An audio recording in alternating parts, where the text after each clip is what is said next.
te bendiga, es el pastor Moisés Bejarano y estoy muy contento que hayas tomado la decisión de vernos.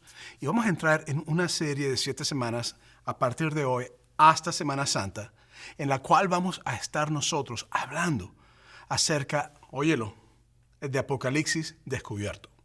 ¿Qué quiere decir eso? Que vamos a estar entrando así con detalle y con lupa en lo que es el libro de Apocalipsis. Lamentándolo mucho, en 7 semanas sería imposible. Pero lo que sí vamos a estar haciendo es que vamos a hacer una panorámica acerca de lo que el libro de Apocalipsis nos dice y el mensaje de Dios para nosotros, para el tiempo apocalíptico o para el tiempo de nosotros en nuestra época. Entonces, a lo mejor tú has escuchado la palabra anticristo. O has escuchado lo que serían los eventos caóticos del mundo, de meteoritos cayendo, de terremotos, de guerras y todas esas cosas. A lo mejor has escuchado acerca del 666 y lo que sería la marca de la bestia. A lo mejor has visto películas donde te habla acerca de un anticristo que viene con un 66. Y tu concepto acerca de lo que es el Apocalipsis es un concepto en un libro que leíste, pero no la Biblia necesariamente, o una película que viste, pero no la Biblia necesariamente. A lo mejor has escuchado el concepto de la segunda venida de Cristo, que es un concepto bíblico que dice que Jesucristo volverá a la tierra a establecer su reino.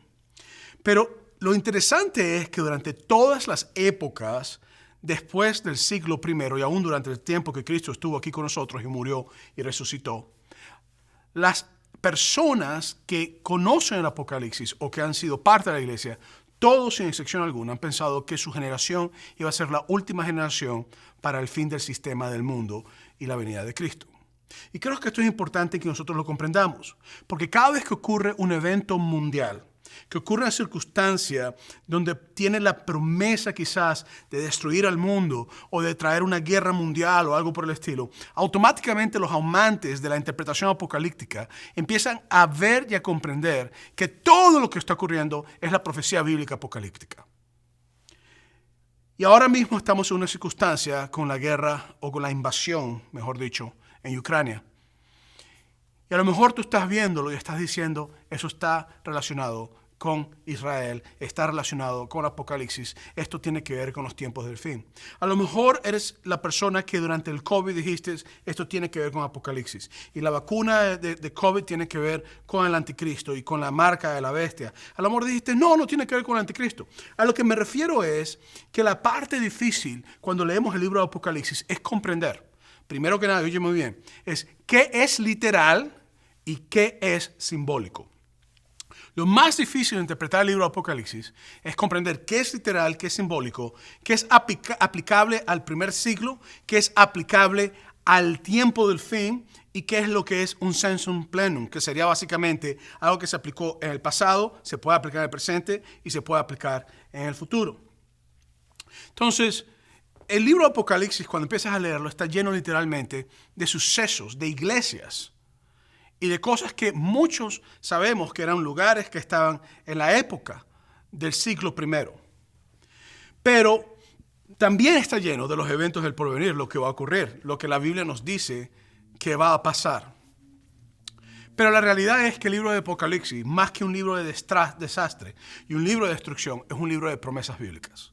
Y es un libro que me dice a mí que la misericordia de Dios se mueve en todas las áreas y que sin importar lo difícil del caos o lo difícil de los problemas que hayan, cuando Cristo llega, todo se soluciona.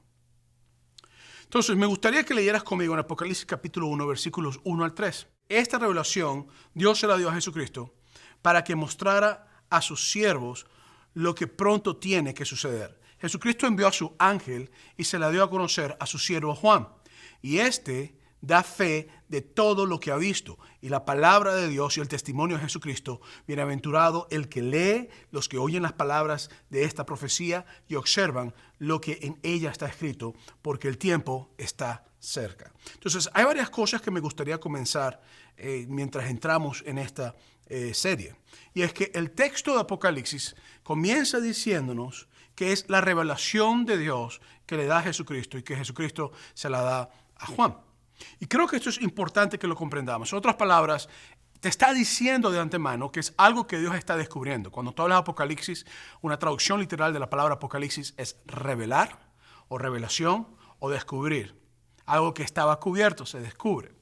Por eso es que hemos titulado la serie Apocalipsis Descubierto. Entonces, esto es algo que viene de parte de Dios para nosotros. Es algo que viene de parte de Dios y que Jesús nos lo está dando a nosotros, o se lo da a Juan. El hecho es que esta es una revelación de Jesús y también de cómo Él trabaja en el fin del sistema humano. Y en las próximas semanas vamos a estar hablando mucho en cuanto a esto. La revelación fue dada a un tal Juan, que tradicionalmente la iglesia ha dicho que era Juan el apóstol, y se cree que cuando él recibe esta revelación o este apocalipsis, estaba preso. Y se cree que está en una circunstancia muy difícil. Pero hay una parte que es importante comprender, y es que dice que Jesucristo es el que da testimonio de esto. Y sobre todas las cosas me dice a mí muy claramente de que yo, si oigo las palabras del libro, y si yo las guardo, si yo comprendo lo que Dios me está diciendo y me mantengo en lo que Dios quiere que yo me mantenga, entonces habrá una bendición sobre mi vida. Entonces, el libro de Apocalipsis comienza diciendo, primero, que Dios es el que lo dio. Segundo, que Jesús es el testigo que está haciendo la obra. Y tercero, que hay una bendición si yo la oigo, lo leo, lo escucho y lo guardo. Ahora, lo interesante es que Juan no estaba en buenas circunstancias cuando recibió esta revelación. Mira lo que dice en Apocalipsis 1, versículo 9. Dice, yo, Juan, soy hermano de ustedes y participo con ustedes en la tribulación, en el reino y en la paciencia de Jesucristo. Por causa de la palabra de Dios y del testimonio de Jesucristo, estaba yo en la isla de Patmos. Entonces, lo que sigue diciéndome a mí muy claramente es que Juan estaba en un momento de persecución. De hecho, sabemos, porque lo dice, que él estaba en Patmos, y Patmos era una isla griega, específicamente una área densamente poblada, pero tenía islas que estaban llenas, algunas de ellas, con campo de arduo trabajo para prisioneros que habían sido exiliados. Y nosotros sabemos o creemos que Juan, si fue Juan el apóstol, que fue exiliado por predicar a Jesucristo. Él lo está diciendo. Está diciendo que tiene que ver porque él estaba anunciando o dando testimonio acerca de Jesucristo. Entonces, si era Juan que estaba siendo exiliado, se cree que hace un hombre aproximadamente de 90 años cuando él recibe esta revelación, o aproximadamente a esa edad. Y lo que también sabemos es que está en un lugar donde había castigo corporal, en un lugar donde había malas condiciones, donde no había comida lo necesario, donde se pasaba trabajo, donde había mucho trabajo físico. Entonces, la verdad es que Juan era un mártir por Jesús. En otras palabras, el libro comienza diciéndome que Cristo es la revelación, el que la escuche las palabras va a recibir la bendición de Dios, el que las guarde, pero te deja saber también que hay un hombre que está recibiendo la revelación que no está en buenas condiciones. Y esto me permite a mí comprender que desde el principio del libro me dice claramente de que el cristiano sí pasa por crisis. Y no como a veces se nos ha presentado que si tú eres cristiano todo se soluciona. Aquí no te está diciendo eso. Aquí está diciendo que Juan estaba preso o que estaba exiliado bajo unas condiciones malas, y te deja saber literalmente que es en producto de una persecución por anunciar a Jesucristo como el Señor y el Salvador. En otras palabras, no todas las cosas para los que creemos en Cristo van a ser siempre color de rosas, sino que hay momentos muy difíciles los que vamos a tener que atravesar. Y que la prosperidad financiera o que la prosperidad de estar en un sitio seguro necesariamente no es lo que implica bendición de Dios, sino que aún en los momentos de crisis y en los momentos de dificultades, la bendición de Dios está en tu vida si la presencia de Dios está contigo. Y creo que esto es importante, porque yo creo que están llegando tiempos en nuestra época donde el único lugar seguro es la presencia de Dios. Yo creo que están llegando tiempos en nuestra época donde el único sitio donde realmente tú puedes estar resguardado es el lugar donde está la presencia de Dios contigo. Entonces, por eso me gustaría que comprendiéramos varias cosas en esto. Otra cosa que me dice que en el versículo 10 y 11 de Apocalipsis 1 es: en el día del Señor quedé bajo el poder del Espíritu, y detrás de mí una fuerte voz parecida al sonido de una trompeta que decía: escribe el libro, lo que ves, y envíalo a estas 7 iglesias. Oye las iglesias que son: Éfeso, Esmirna, Pérgamo, Tiatira, Sardis, Filadelfia y la Odisea. Entonces, la visión ocurrió el día del Señor. Sabemos que era el día domingo, no el sábado, porque la iglesia primitiva se reunía o llamaba el día del Señor, era el domingo. Entonces ocurrió el día domingo y estaba Juan bajo la presencia de Dios en su vida. Aunque estaba preso, aunque estaba pasando por una circunstancia difícil, él estaba bajo el poder y la unción del Espíritu Santo. Y lo que te sigue diciendo es que mientras estaba en ese proceso, escuchó una fuerte voz con mucha fortaleza. Y en ese proceso, automáticamente la voz le dijo, escribe todo lo que ves y envíale este libro, lo que ves, a las 7 iglesias que están en la parte de Asia Menor. Apocalipsis 1, 12 al 17. Mira lo que dice. Yo volví la mirada para ver de quién era la voz que hablaba conmigo. Y al volverme vi 7 candeleros de oro. En medio de los 7 candeleros vi a alguien semejante al Hijo del Hombre. Aquí está haciendo específicamente alusión a lo que te habla el libro de Daniel, que te dice que había un hombre que tenía semejanza al Hijo del Hombre. Y Jesucristo siempre utilizó esa terminología en cuanto a él cuando hablaba en los evangelios. El Hijo del Hombre, el Hijo del Hombre. Pero el primero que lo menciona es el profeta Daniel en el Antiguo Testamento, que vestía un ropaje que le llevaba hasta los pies y que llevaba un cinto de oro a la altura del pecho. Su cabeza y sus cabellos eran blancos como la lana, parecían de nieve. Sus ojos chispeaban como una llama de fuego. Sus pies eran semejantes al bronce pulido y brillaban como en un horno. Su voz resonaba como un estruendo poderoso, caudal de agua. Y en su mano derecha, oye esto, llevaba 7 estrellas y de su boca salía una aguda espada de doble filo. Su rostro era radiante como el sol en todo su esplendor. Cuando lo vi caía a sus pies como muerto. Entonces yo quiero que veas esto, porque esto creo que es bien importante. Si este es Juan el apóstol el que está escribiendo esto, quiere decir de que él caminó con Jesús, anduvo con Jesús, lo vio literalmente enseñar, hablar, llorar, reír, pero lo vio también ser crucificado. Lo vio en una cruz colgado. Al tercer día lo vio resucitar. Después lo vio por varios días entre muchas personas, pero al final lo vio ascender al cielo. Y ahora, si este es Juan el apóstol, después de haber visto todas estas cosas, ahora, después de muchos años esperando la venida de Jesucristo, ahora se encuentra él en una cárcel o en una isla desterrado, bajo una circunstancia muy difícil. Y la imagen que él ve en su visión no es un Cristo derrotado, no es un Cristo perdido, no es un Cristo que no sabe dónde va, sino que él ve literalmente a un Cristo poderoso, a un Cristo con poder, a un Cristo con ímpetu, a un Cristo que nadie podía quitarle la vida porque ya había vencido a la muerte, a un Cristo victorioso. Él podía ver y comprender que Jesús fue tan impactante lo que vio que cayó como muerto ante la presencia de lo que estaba viendo.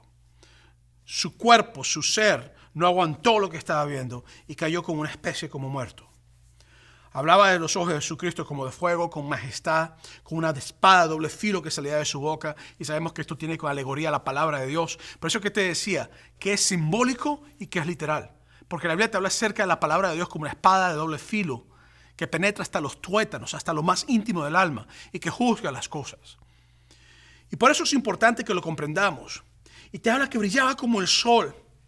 Para un hombre preso, para un hombre que no tiene la capacidad de salir de la cárcel, para un hombre que está limitado en lo que tiene que hacer y que sabe que está siendo perseguido por lo que él creía, que Cristo había resucitado de la muerte y que venía, el ver tal visión, literalmente, es un aliento de vida en un desierto, es un refrigerio en un momento de mucho calor.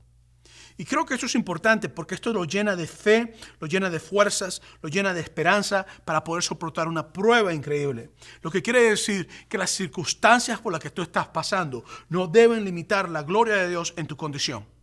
Oye, me estoy diciendo, a lo mejor tú me estás viendo a mí hoy y a lo mejor tú dices, pastor, está hablando de Apocalipsis, pero estoy preocupado por otras cosas, estoy preocupado porque estoy teniendo problemas familiares, estoy teniendo problemas en el trabajo, a lo mejor tengo una enfermedad que me está matando, a lo mejor acabo de perder mi trabajo, tengo una circunstancia que usted no entiende, está hablando de Apocalipsis, háblame de ahorita hoy en día. Óyeme, yo quiero que tú comprendas que esto es poderoso. Tus circunstancias no limitan la presencia ni el amor de Dios, ni la gloria de Dios en tu vida. Tus circunstancias no limitan quién tú eres en Dios y quién es Dios en ti, y no limitan a Dios en qué Él puede hacer en tu vida. Y para mí esto es muy importante. Después del versículo 17 y 18 dice, pero Él puso su mano derecha sobre mí y me dijo, no temas. Yo creo que para una persona que está en la situación que Juan está, el temer es normal. El ver tal cosa tiene que traer un ímpetu en su alma, tiene que tener algo que le cause temor. Yo soy el primero y el último. Y el que vive. Estuve muerto, pero ahora vivo para siempre. Amén.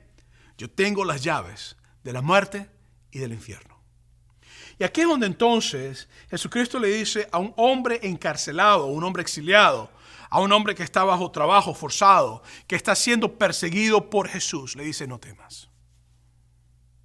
Y le dice: yo quiero que tú sepas que tú estás preso, pero yo tengo las llaves de la muerte.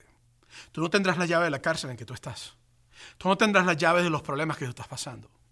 Pero Dios sí tiene la llave de la muerte y del Hades, del infierno, dice Jesús.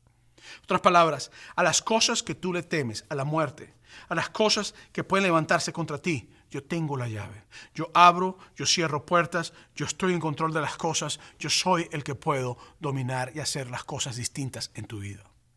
Y creo que esto es un mensaje de aliento para un hombre que está en la condición de Juan. El saber que él no tiene las llaves de esa celda, pero que Cristo tiene las llaves del momento donde estás en la circunstancia difícil. Entonces, me gustaría darte 3 palabras de aliento para comprender a manera muy amplia el mensaje de Apocalipsis, por lo menos en el capítulo 1 al 3, que es donde vamos a estar tocando hoy. La primera es lo que te dice Jesús en Apocalipsis, es, número 1, no temas. Creo que esto es importante porque tú prendes la televisión, ves la invasión a Ucrania, ves quizás una posible invasión también a Taiwán, ves a gobiernos del mundo literalmente como que nadie responde, todos como que se dan la media vuelta y dicen no podemos entrar, otros dicen tienen que entrar. Ves a un hombre que entra con ímpetu y lleva a su ejército y hace todas las cosas que no debería estar haciendo. Niños muriendo, pero entonces acabamos de salir de una pandemia, todavía estamos saliendo, ahora están quitando máscaras, están poniendo máscaras.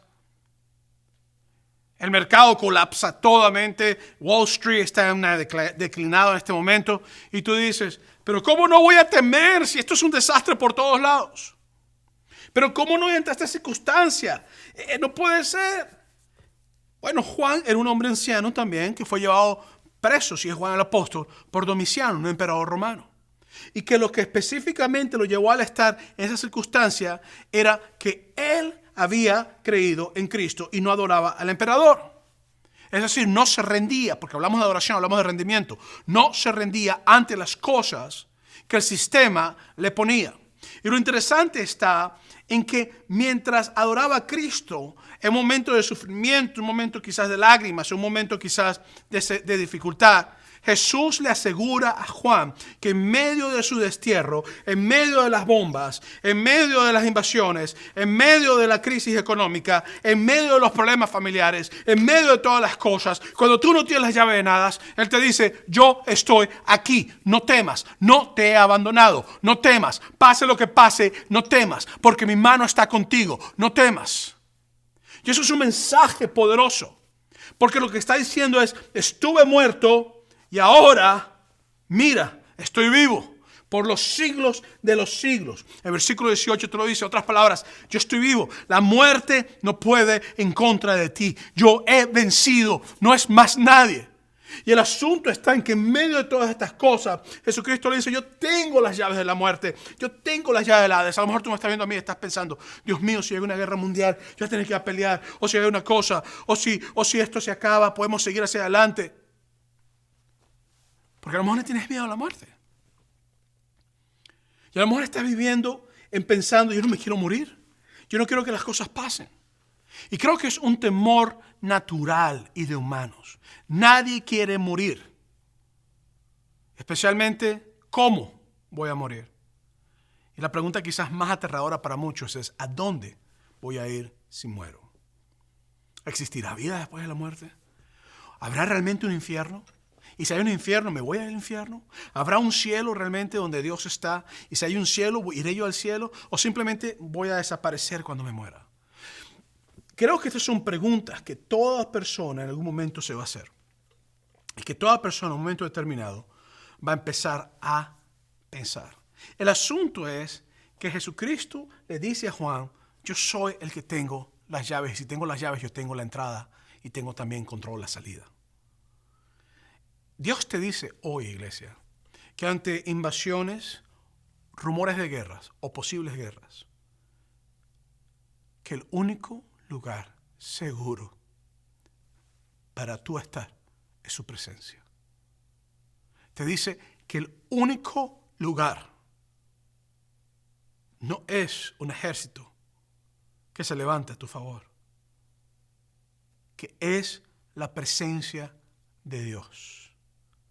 Es estar con Él, aunque estés en una cárcel. Jesús te dice, no temas. Él es el primero y el último. Él es el que tiene control. Él es el que tiene la capacidad de traer la paz en medio de la presencia. En medio de su presencia Él trae esa paz. Pero el libro te sigue hablando de que Jesucristo sostiene en sus manos 7 estrellas y que camina entre 7 candelabros o candeleros de oro. Creo que esto es importante que lo comprendamos porque, vuelvo a repetirte, la parte difícil de Apocalipsis es comprender qué es simbólico o qué es literal.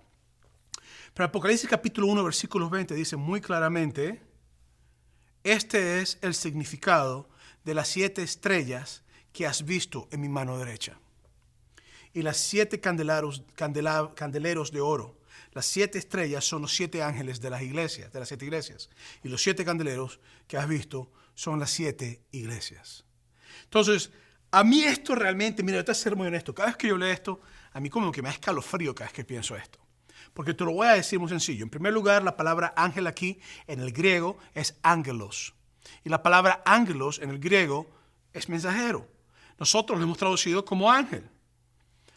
Entonces, te está diciendo que Jesús en su mano derecha tiene 7 estrellas, que son los 7 mensajeros a las 7 iglesias. Y que Él literalmente camina en medio de los 7 candelabros, que son las 7 iglesias. Y lo que está diciéndote literalmente es que los 7 ángeles, que son las 7 personas que están trayendo la palabra de Dios, que están dando el mensaje de Dios, están en manos de Él. Es decir, está diciendo que hay un cuerpo que Él ha establecido en medio de una crisis, en medio de una persecución, en medio de Éfeso, en medio de Tiatira, de la Odisea, de Sardis, donde hay personas que son mensajeros y que están en sus manos y que Él los sostiene, que Él los tiene, que Él los mantiene, que están allí, que están en su cuidado. Pero también te dice que Él se mueve entre las iglesias y camina y te las describe como lámparas que alumbran en medio de una oscuridad.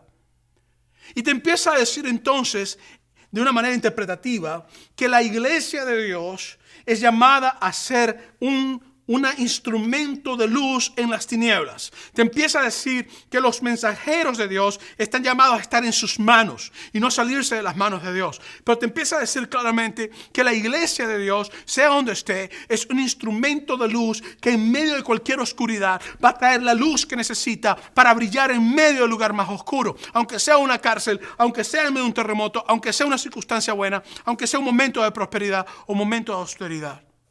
Y creo que eso es importante que nosotros lo comprendamos. Porque está diciendo que Jesús vive en la congregación de su pueblo. Que Jesús vive en medio de sus iglesias. Que Él se pasea en medio de nosotros. Quiere decir que tú me estás viendo a mí ahorita. Y te digo de antemano que si tú eres parte de la familia de Dios, Dios está contigo. Jesús se mueve en tu vida. Y si tú eres una de esas personas que están sirviendo, Dios te tiene en sus manos. Y para mí esto es aliento de vida, es aliento de paz en medio de una circunstancia difícil. Y cuando ves todo esto, puedes comprender entonces que hay un propósito en un apocalipsis. Y puedes comprender que no es que el apocalipsis se le sale a Dios de las manos, sino que Dios controla los tiempos, las sazones. Lo interesante es que desde el principio todos queremos saber cuándo es el tiempo del fin, o el tiempo de que se acaba lo que tiene que ver específicamente con la sazón de los tiempos. Y los discípulos no fueron a la sección, le dijeron a Jesucristo, Señor, dinos cuándo va a ser el tiempo del fin. Jesucristo le dijo, no les corresponde a ustedes saber los tiempos ni las sazones. No les corresponde a ustedes. El asunto está en que después en Apocalipsis 2, versículos 1 al 3 te dice, escribe el ángel de la iglesia en Éfeso. Así dice el que lleva las 7 estrellas en su mano derecha y anda en medio de las 7 candelabros de oro. En otras palabras, el que se mueve en medio de las iglesias y el que sostiene a los líderes en sus manos. Yo conozco tus obras, tu arduo trabajo y tu paciencia. Sé que no soportas a los malvados, que has puesto a prueba a los que dicen ser apóstoles y no lo son, y que has descubierto que son unos mentirosos. Por causa de mi nombre has resistido, sufrido y trabajado arduamente sin rendirte. Ahora me llama la atención porque en todas las iglesias del libro de Apocalipsis, en el capítulo 2 al capítulo 3, siempre Jesucristo dice una frase en común. ¿Sabes cuál es? Yo conozco tus obras. En otras palabras, lo que te está diciendo es que sin importar quién tú seas, si tú eres parte del cuerpo de Cristo, Dios sabe lo que tú haces. Él conoce cuando tú oras, Él conoce cuando tú no oras, Él conoce cuando tú le buscas, Él conoce cuando tú no le buscas, Él conoce cuando necesitas algo, cuando no necesitas algo, Él conoce cuando tú fallas, cuando tú pecas, cuando pides perdón. Él conoce tus obras. ¿Por qué? Porque primero que nada nos tiene en sus manos, segundo, se mueve en medio de la luz que somos llamados a ser, en medio de la iglesia. Entonces, esto no es un asunto donde Dios está diciendo, yo estoy en un planeta extraño, tú no tienes control, no tienes dominio sobre las cosas. No, Dios te está diciendo, yo soy tu Dios personal. Yo soy el que camino en las circunstancias. Yo soy el que me muevo en los conflictos. Yo soy el que abre puertas. Yo soy el que, aunque estás en la cárcel, te libero. Yo soy el que trae paz a tu corazón y te digo que no temas. Y le dice a la iglesia de Éfeso y a todas las iglesias, yo conozco tus obras. Y le dice, ustedes están trabajando durísimo. Y están comprometidos con la enseñanza de verdad. Pero después en el versículo 2 le dice, pero tengo contra ti que has abandonado tu primer amor. A mí me gusta traducir esto, en vez de primer amor, tu amor prioritario. Y creo que esto es importante. Porque tiene que ver con el amor que le das prioridad a las cosas que son realmente importantes. Entonces la iglesia de Éfeso era culpable de abandonar las prioridades o el primer amor. Trabajaba duro, hacía todas las cosas que tenía que hacer. Mucho trabajo, pero poco amor. Pocas prioridades. Entonces, lo que me lleva a mí al segundo punto del libro de Apocalipsis. Lo que te dice Jesús en Apocalipsis, número 1, no temas. Número 2, volver. Y creo que esto es importante. Porque Éfeso era el grupo que trabajaba mucho, se movía mucho en la iglesia, le metía las manos a las cosas, pero su corazón no estaba dándole prioridad a lo que realmente ameritaba prioridad. Su corazón estaba realmente haciendo lo que tenía que hacer. Y lo que está diciendo es, vuélvanse a mí, regresen a mí, mientras tengan la oportunidad. Vuelve a tu primer amor. De hecho, de las 7 iglesias en el capítulo 2 y 3 de Apocalipsis, 5 recibieron fuertes críticas de parte de Jesús. Así que aquí están algunas de las críticas. Iglesia en Pérgamo, Apocalipsis 2, 14 al 15. Pero tengo algunas cosas contra ti. Tienes contigo a los que se aferran a la doctrina de Balaam, el que enseñó a Balac, eso está en el Antiguo Testamento nuevamente, a poner tropiezos a los hijos de Israel y hacerlos comer de los sacrificados a los ídolos y caer en inmoralidades sexuales. También tienes contigo a los que se aferran a la doctrina de los nicolaitas. Algunas personas, siempre cuando tengo que dar clases de Apocalipsis, yo di clases en instituto de Apocalipsis por casi 10 años, siempre se enfocan en los nicolaitas. No hay mucho que sepamos de los nicolaitas. No se sabe mucho de ellos. Y la doctrina de Balaam es muy sencilla. La doctrina de Balaam es que Balaam vendió a Israel para dar consejo por esto, por dinero. Entonces, esto es lo que pasa en la iglesia de Pérgamo. En la iglesia de Éfeso, como ya leí anteriormente, te está diciendo literalmente que habían perdido su primer amor. Después en la iglesia de Tiatira, Apocalipsis 2, versículo 20, te dice, pero tengo algunas cosas contra ti. Tú toleras a Jezabel, a esa mujer que se llama profetisa, pero que seduce a mis siervos y los lleva a incurrir en moralidad sexual y a comer los sacrificados a los ídolos. Entonces la iglesia en Tiatira tenía una circunstancia donde tenía una especie de profetisa, una mujer que decía que tenía un poder de Dios y ella no estaba realmente llevándolos a ellos a hacer lo correcto. También sé que en la iglesia, en la región de Tiatira, había un templo específico donde había mucha adoración mezclada con prostitución y es muy probable que esta mujer quizás es una convertida de ese templo y que lo que estaba haciendo en realidad es que estaba llevándolos a ellos a practicar las cosas que no era lo que Dios quería que practicaran. Después a la iglesia en Sardis, en Apocalipsis 3, 1 al 2, dice, escribe al ángel de la iglesia en Sardis, así dice el que tiene los 7 espíritus de Dios y las 7 estrellas. Yo sé todo lo que haces y sé que estás muerto, aunque parezcas estar vivo. Mantente vigilante y afirma todo aquello que está a punto de morir, pues he encontrado que tus obras no son perfectas ante mí. A esta iglesia le dice literalmente que parece estar vivo, pero ¿sabes qué? Estaba muerta. No tenía lo que necesitaba. Le faltaba la presencia de Dios. Le faltaba una relación con Dios. Y te dice literalmente que esta iglesia tenía que afirmarse. Tenía que volver, igual como le dice a la otra, tienes pecado y moral, vuelve. A la otra le dice, tienes pecado y moral, vuelve. A la otra le dice, hey, ¿sabes qué? Has perdido tu amor prioritario, tu primer amor, vuelve a mí.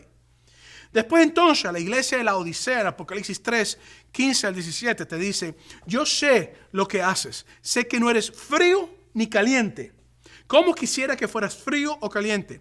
Pero como eres tibio y no frío ni caliente, óyeme, te vomitaré de mi boca. Yo sé que la región de la Odisea tiene un grave problema con el agua.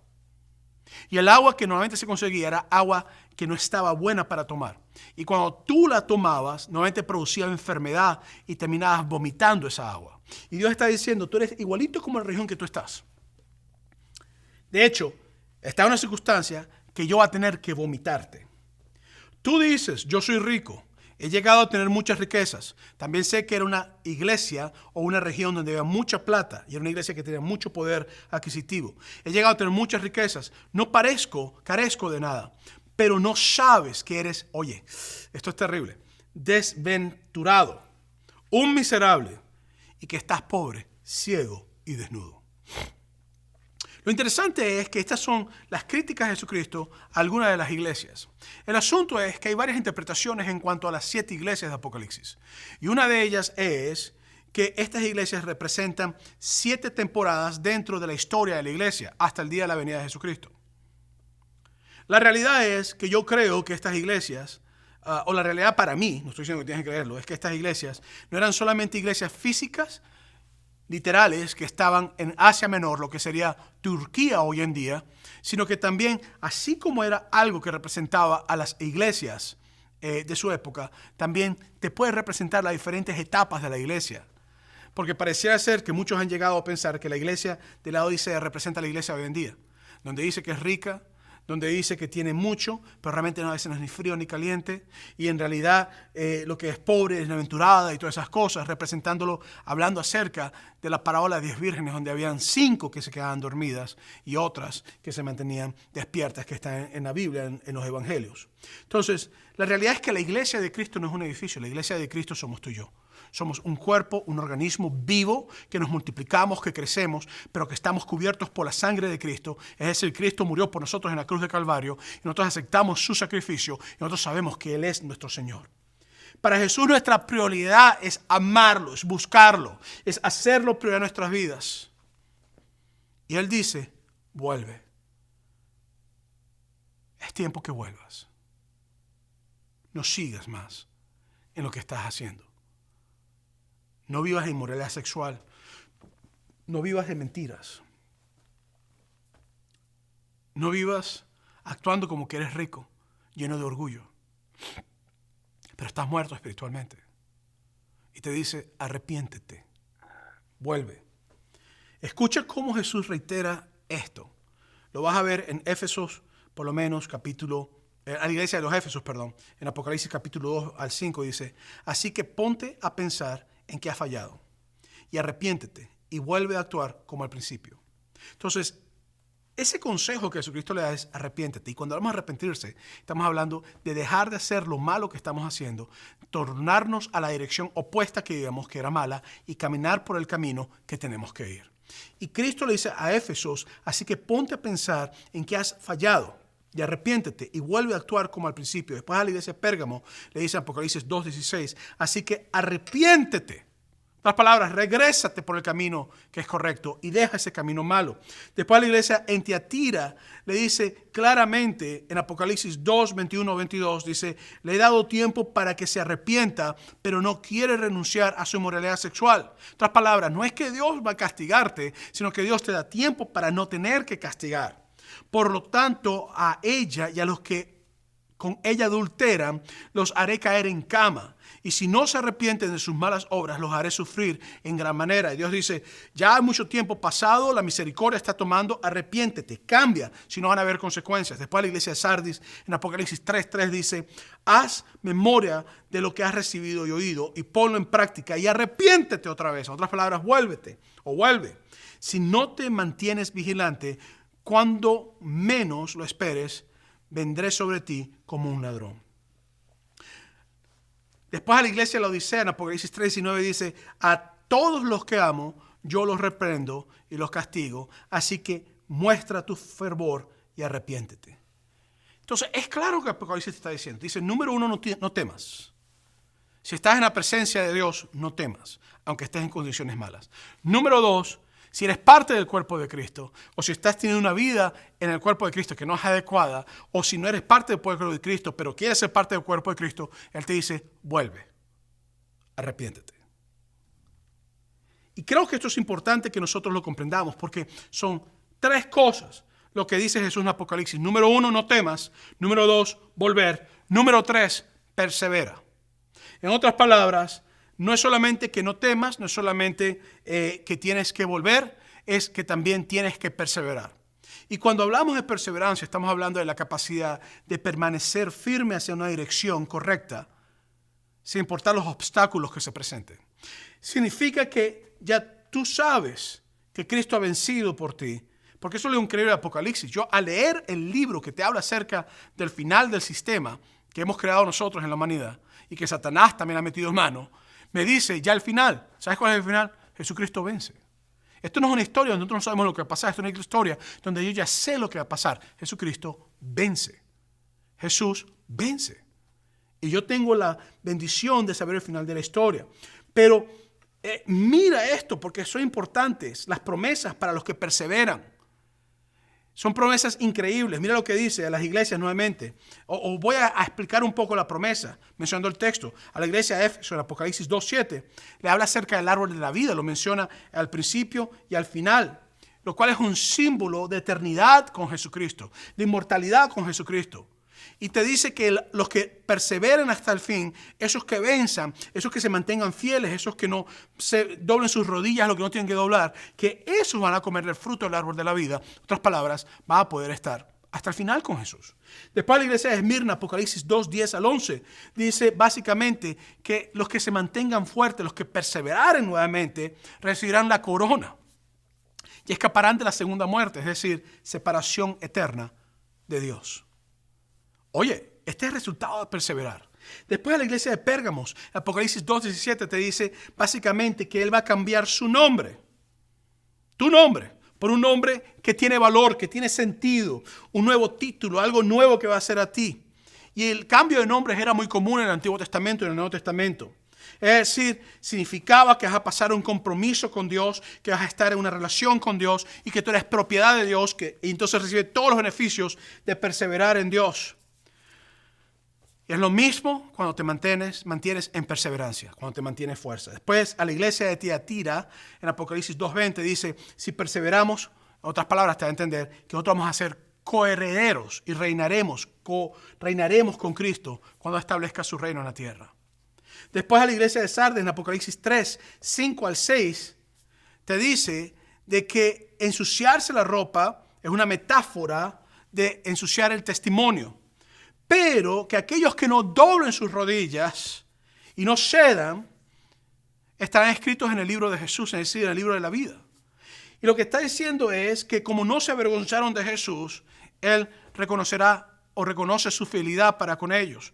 En otras palabras, está diciendo, persevera, no te des por vencido, mantente en la meta. A la iglesia de Filadelfia, en Apocalipsis 3:12, la promesa de Jesús a los fieles fue que cuando el mundo alrededor temblara y se diera y todas las cosas, ellos se mantendrían firmes, perseverando. En otras palabras, cuando las cosas se pongan difíciles, van a tener las fuerzas para hacer adelante. Y la promesa a la iglesia de la Odisea, en Apocalipsis 3:21, así como el Padre comparte su trono con Jesús, su Hijo, a todos los que perseveran hasta el fin, Jesús compartirá con nosotros el trono. Entonces, todas estas promesas son para los que perseveramos en Dios. ¿Y qué significa perseverar? es mantener tu propósito. ¿Qué significa perseverar? Es no darte por vencido ante las tentaciones.